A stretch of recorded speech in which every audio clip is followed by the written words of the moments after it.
Yo, so hello everyone.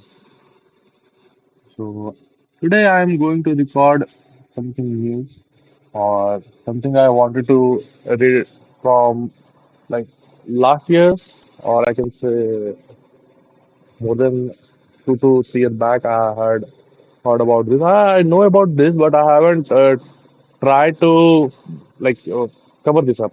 But recently, in the New Year resolution, I had uh, picked this. Like I will definitely going to cover this Gita.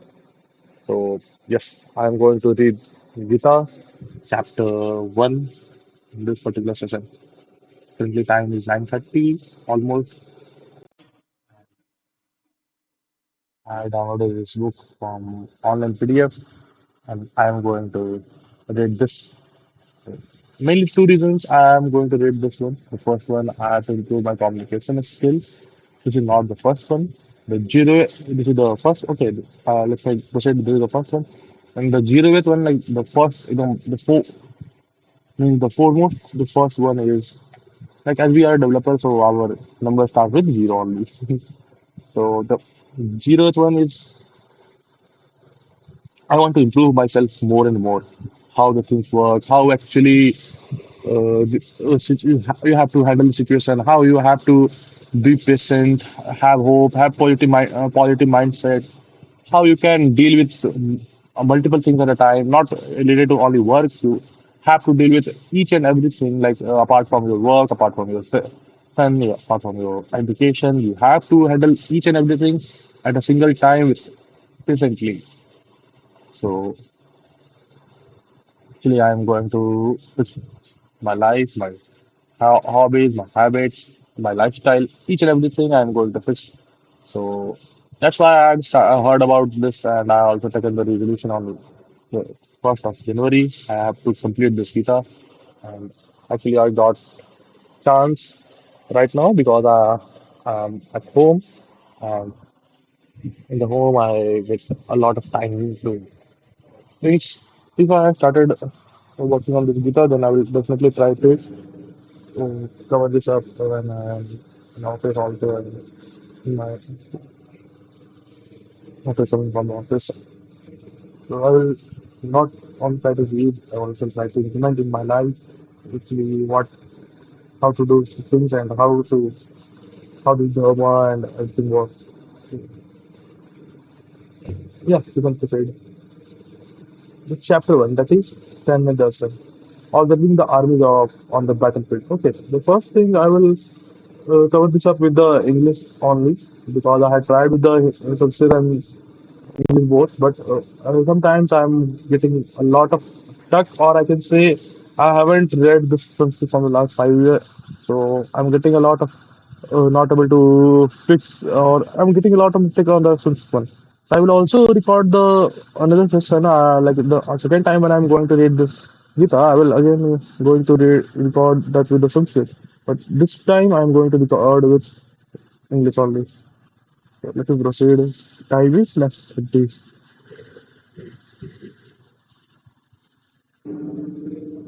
To chapter 1.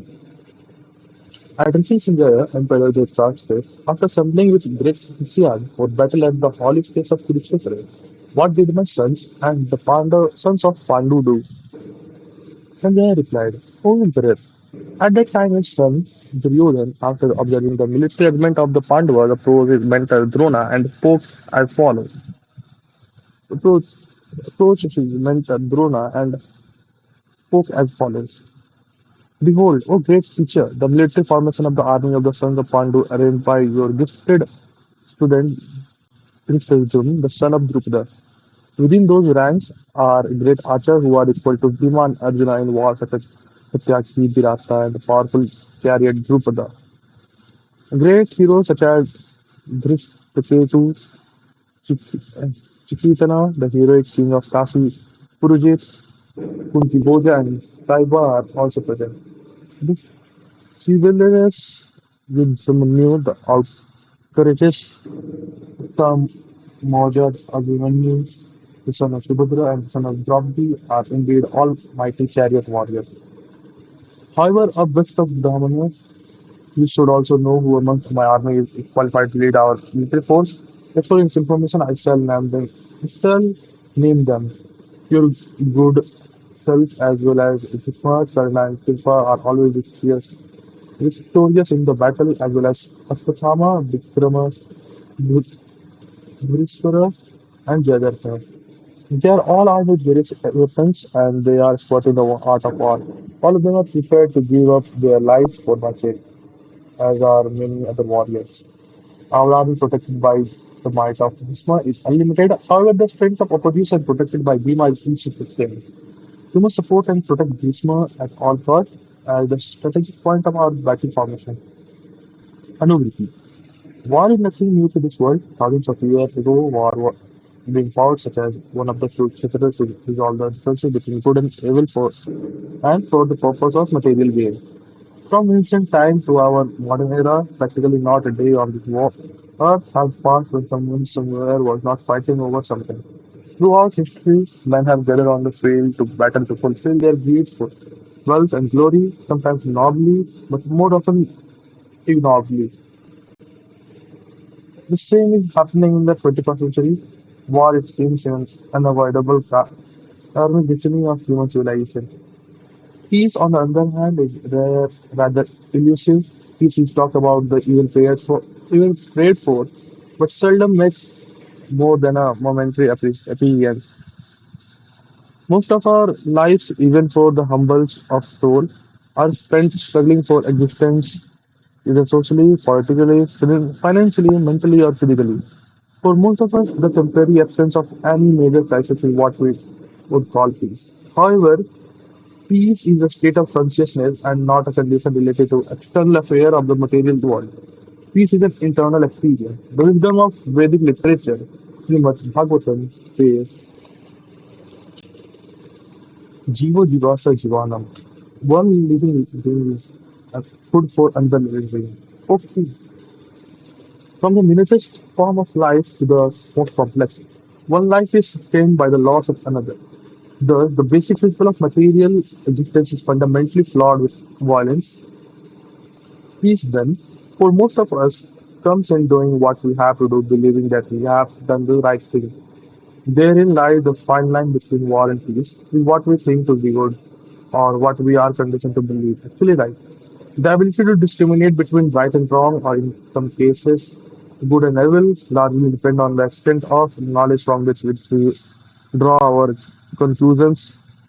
A poor fund of knowledge naturally results in faulty conclusions. Therefore, it is in our best interest to seek out the greatest source of knowledge, knowledge of the absolute truth, and familiarize ourselves with that.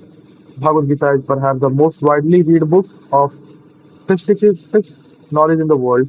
Whatever knowledge one finds in similar books such as Dhammapada, the Bible, the Torah, the Quran, etc., is also found in the Bhagavad Gita. But in Bhagavad Gita, one will find knowledge that is most not present anywhere else.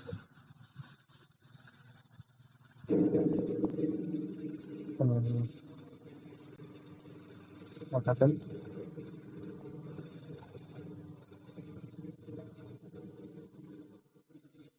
Okay. Consequently, the Bhagavad Gita surpasses all the branches of knowledge. What lies ahead in this comment is a look into the vastness of the knowledge of absolute truth contained in the Bhagavad Gita. Then Bhishma, the fearless grandsire of Destiny, Kuru dynasty, roaring like a lion below his. Uh,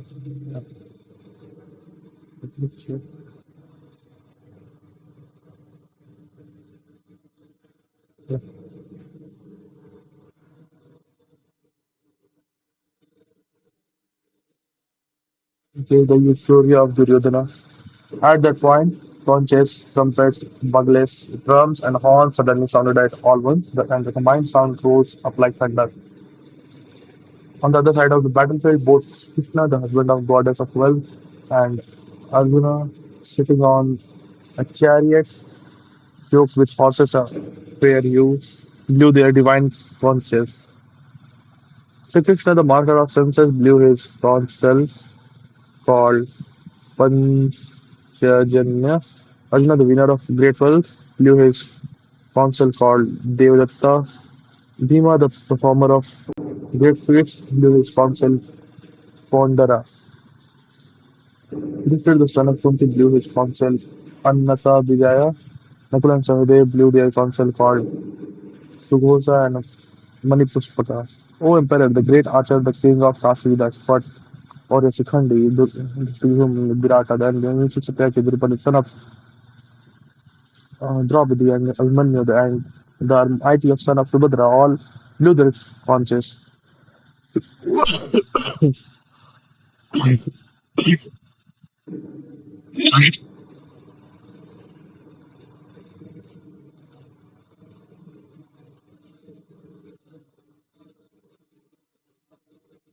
So the heart of the sons of this class was the heart of the sun shattered as the tumultuous sound reverted through, reverberated throughout the sky and on the land. At the outset of at the outset of Kurukshetra War, Duryodhana led the fascinating blunder of intimating the strength of his adversary, possibly blinded by his great force of wisdom or by his long-lasting hatred for his cousin. The Pandava he entered the engagement thinking that his enemy's simple limited. Hate and greed are certainly poor alliances of judgment, usually resulting in wrong decision and senseless loss of life. No better example in modern times need be set need be seated than that of the wars in Vietnam, Iraq, and Afghanistan, wherein estimating the will of a people had led to the loss of millions of innocent lives. The classic commentator on Bhagavad Gita have all pointed out the blunder of Duryodhana at Kurukshetra. Particularly, it has been mentioned that Duryodhana failed to recognize that when Sri Krishna's second person was there to advise Arjuna, that Arjuna would be the most formidable opponent.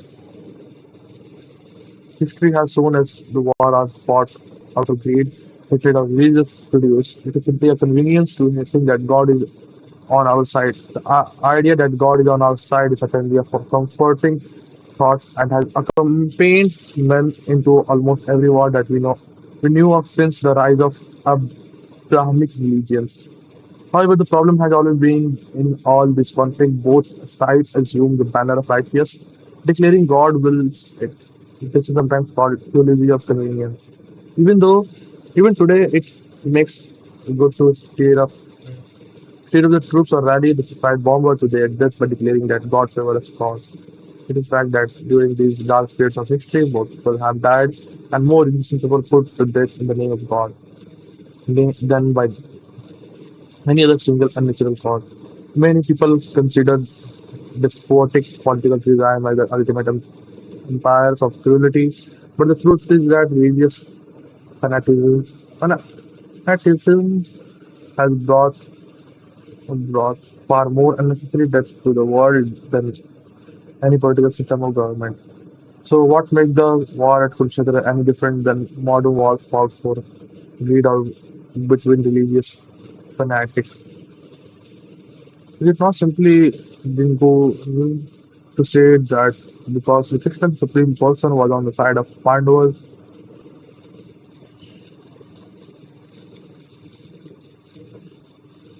they were correct. They were correct in destroying their enemies. The difference is that Kurukshetra was not fought because one side had a different religion and other. Kurukshetra was fratricidal war and family feud brought on by human fault, greed for sovereignty, failure in duty, envy, family attachment, and falsely identifying the body as self. But unlike any other war in history, Kurukshetra would record a profound lesson for the benefit of all the future generations.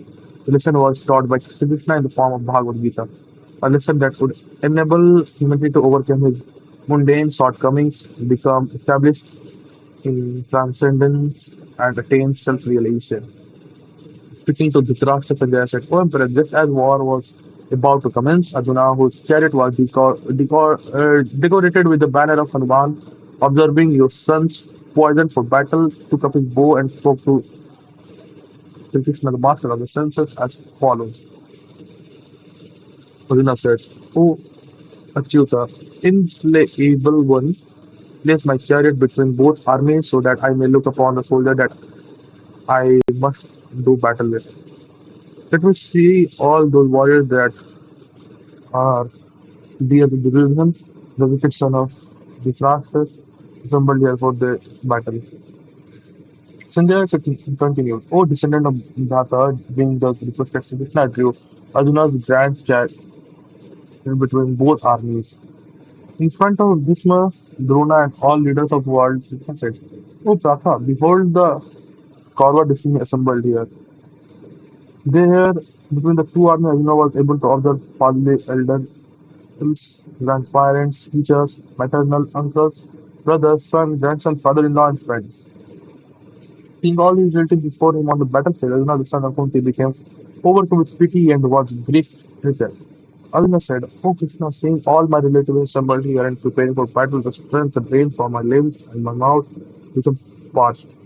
Krishna is known as Parthasarathi, the chariot driver of Arjuna.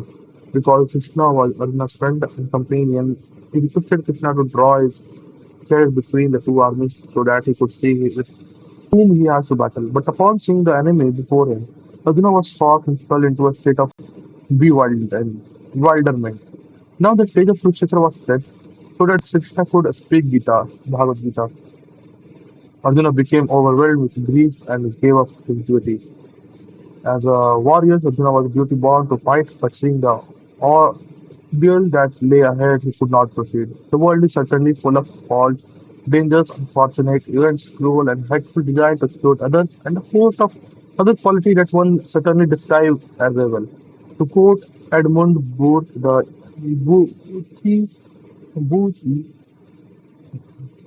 Burke, the Irish statesman and philosopher, the only thing only thing necessary for evil to triumph is for good men to stand by and do nothing. Arjuna resolved in his mind not to fight, knowing that the destruction of the destiny meant the loss of tradition, the onslaught of degradation, the birth of unwanted children, etc., and thus evil would be only outcome. Arjuna also understood deep within himself that to do nothing also assured him rep- repercussions. My body trembles, my hair stand on end, my skin burns, and my grandi- gra- grandeur bow slips from my grasp. O Krishna, O Kesava, I cannot keep my composure. My mind is bewildered, and I see evil omens. Omens. O Krishna, I see no benefit in slaying my kinsmen in this battle. Neither do I desire victory nor happiness by attaining a great kingdom. O Govinda, of what avail to us kingdom? Happiness or even life itself when all those whom we may desire them are not arrayed on this battlefield? Of what use is the kingdom and its pleasure if those for whom we desire all this? Our teacher, elders, sons, grandparents, grandfathers, maternal uncles, uncle-in-law, father-in-law, grandsons, brother-in-law, and other relatives that are present on the battlefield are ready to jeopardize their kingdom and their lives in the battle. O Sudana, even they wish to slay me, I have no desire to slay them. O Janardana, what to speak of ruling this world, even if you gained sovereignty over the three worlds? What happiness would be attained by killing the son of Dhritarashtra? O Madhava, great misfortune will surely come upon us if we kill our relatives. Though they may be hostile toward us, it is not proper to slay the son of Dhritarashtra as well as our friends. What happiness will be derived from killing our own kin? O Janardhan, although the hearts of these men are overwhelmed by greed, and they cannot see the fault in betraying one's friend and the offense of murdering one's kinsman, why should we engage in such a terrible activity? Knowing well the consequences, by destroying one's relative, the family tradition had vanished forever. And when such practices perish, unrighteous prevails over the entire destiny. O Krishna, descendant of mercy, when that unrighteous prevails, then the women of family become degraded. When the women become degraded, then undesirable offspring is the result. Undesirable offspring creates a dreadful condition for both the family and destroyer of family values. Their forefathers fall down due to discontinuation of ceremonial libation of food and water.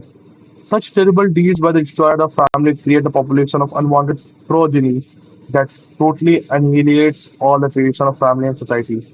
Udnadana, I have heard that those who destroy familial, social, and spiritual values eternally reside in a rich condition.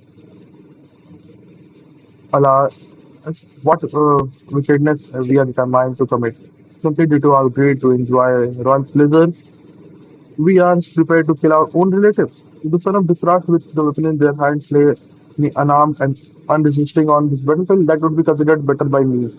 Jaya said, having thus spoken these words, Arjuna cast aside his bow and arrows and stood on the chariot, his heart heavy with sorrow.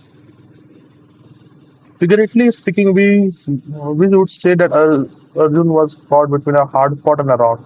Therefore, Arjuna intelligently approached Sri Krishna and appealed for his intervention, knowing that he was able to absolute the truth, complete with all the opulence and knowledge.